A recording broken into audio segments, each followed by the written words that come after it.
Moi, j'ai toujours rêvé d'être comédienne depuis que j'ai 10, 11, 12, 13, 14. Fait que là, j'ai beaucoup rêvé de 14 à 17. Ce qui fait que de 14 à 17, c'est là que j'ai l'impression que j'ai pris une assurance du fait que je voulais être comédienne. Et j'ai passé mes auditions pour Sainte-Thérèse et j'ai été acceptée. J'avais 17 ans à l'école de théâtre. Et puis, j'étais avec un ami, Sylvain Aymard, pour ne pas le nommer, qui, lui aussi, a été accepté. Alors, on avait décidé d'aller vivre tous les deux à Sainte-Thérèse, probablement chez mon grand-père, puis de suivre nos années d'école là-bas. Puis, bon, pour X raisons, moi, à cause d'une émission que j'avais vue, j'avais l'impression que tout le monde sortait des écoles dans des moules, fait de la même façon. Je suis pas allée. J'ai pas fait d'école de théâtre. J'ai toujours pensé que je serais comédienne, mais c'est vraiment dans la pensée la plus simple et la plus vraie, si je peux dire, que j'ai pensé d'être une comédienne. C'est-à-dire que même à 17 ans, en n'étant pas à l'école, bon, j'ai travaillé dans des bureaux, j'ai fait des jobs plates que j'aimais pas. Je téléphonais pour passer des auditions. Ça marchait jamais. Et c'est le théâtre du Rideau Vert qui m'a donné ma chance pour une première fois de passer une audition. C'était pour Harold et Maude. Et puis, c'est comme si, c'est comme de la chance pure aussi qui s'est présentée à moi. À plusieurs occasions, j'ai pu passer des auditions en n'ayant pas de formation, en n'ayant pas de cours privés. Le destin a fait en sorte que je puisse passer des auditions. En tout cas, le destin, c'est comme ça. Je ne sais pas trop comment nommer ça, mais il reste quand même que j'ai passé des auditions, puis je les ai eues. Fait que c'est comme ça que ça a commencé tranquillement.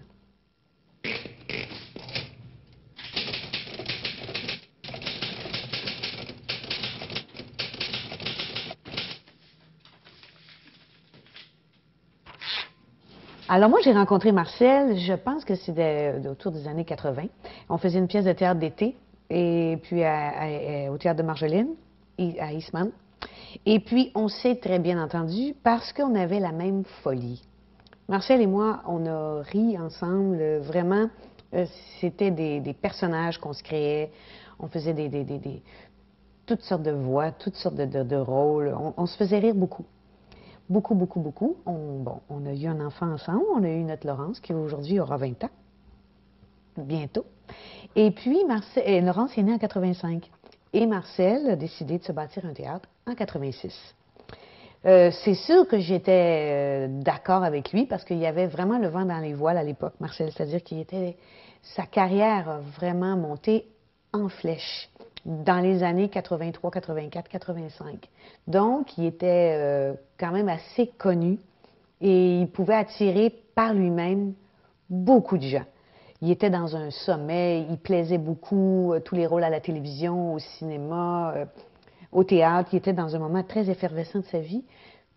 Puis, je trouvais que c'était une bonne idée de se bâtir à cette période-là parce que c'était très, très, très, très fort.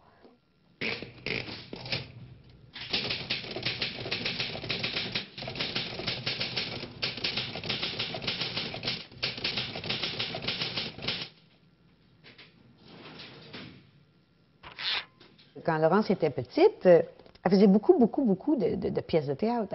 L'été, avec ses copines, avec ses cousines.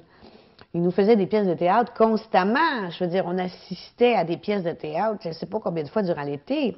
Elle était très comique, bien amusante, elle parlait fort. Elle avait déjà beaucoup de choses que tu peux passer des années à étudier, tandis qu'elle, elle l'avait tout de suite. Elle savait faire des personnages, elle savait les créer, créer des voix, l'intention, le punch, toutes ces affaires-là, elle l'avait. Mais bon, on ne peut pas penser nécessairement qu'un enfant va faire une carrière. Un enfant peut avoir tout ça, puis ça peut même pas l'intéresser. Alors, elle avait, je pense que d'instinct, beaucoup de choses de départ. Qu'elle décide d'être comédienne, ça s'est passé vers l'âge de 11-12 ans pour Virginie, puis pour L'ombre de l'épervier, où elle a passé ses auditions, puis elle l'a eu. Donc, son talent s'est déterminé en dehors de nous totalement. Et puis, le fait qu'elle travaille en anglais, c'est encore plus loin de nous. Alors, c'est comme si ça l'individualise totalement dans un monde de cinéma et dans un monde de télévision qui n'a rien à voir avec la carrière de Marcel et moi. qui est un monde particulier qui lui appartient totalement, puis elle a le talent pour. Alors, pour nous, c'est fascinant un peu de la voir aller.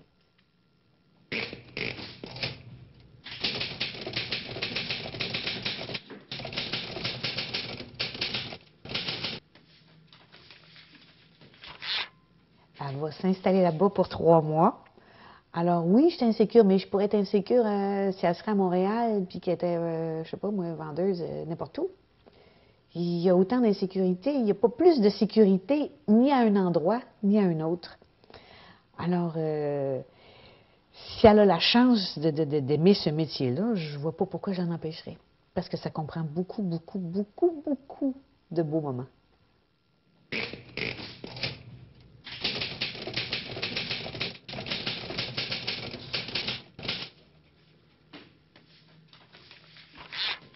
Mes sœurs ont été déterminantes pour moi quand j'étais jeune, parce qu'ils ont vraiment cru en moi. Elles trouvaient que j'étais une bonne comédienne, puis que j'étais amusante, puis que j'étais drôle. Mon ami Sylvain, ça a été déterminant quand j'ai rencontré Sylvain à 14 ans, qu'on a commencé à faire du théâtre. Un petit peu plus tard dans ma carrière, ben, il y a eu Jeannette Bertrand, il y a eu des femmes qui m'ont influencée, Madame Brindamour qui m'a acceptée au Rideau Vert. Ça a été déterminant.